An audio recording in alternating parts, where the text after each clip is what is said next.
there's a lot of new tools coming out for you know, the everyday athlete and people who still love to move or want to increase their health, increase their performance, to start accessing these things. And now more than ever, I mean, there's just tools available.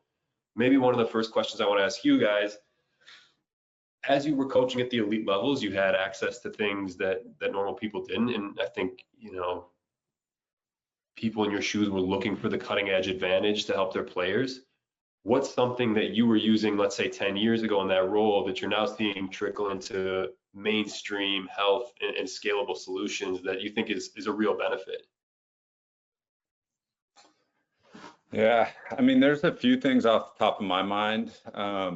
You know, like, so my first job I mentioned with Minnesota Timberwolves at the time, I think we were the first team in the NBA to use the in-arena cameras to track, and we paid extra to get like the performance metrics. So all the NBA teams got like, you know, dribbling and shooting and percentage, all that. Where I was like, whoa, we can get like speed and distance and acceleration. I'm like, yeah, we're paying for that. Like, what are we going to do with it? I'm like, I don't know, but we've never looked at this. And so I think like for us, that was like the first time like, hey, what is the workload and intensity actually mean? But now, you know, with Whoops and Auras and Apple Watches, like that same idea, it's the same exact concept, has now reached all of us, right? Where it's like, how much have I actually done today?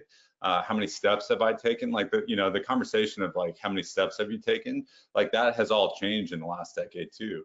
I think even from at the highest level sport, like we're still figuring out, well, how do you use that information to then optimize?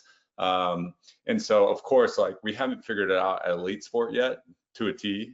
I don't know if we ever will, but we certainly haven't figured it out. Like, how does the consumer react to that, or what do they do with that information? And that's the piece. Like, if I could sum up the last decade, it's been like we've gotten really good with technology to track things. And that's where we were in pro sport. Like, we can almost track anything we want on an athlete.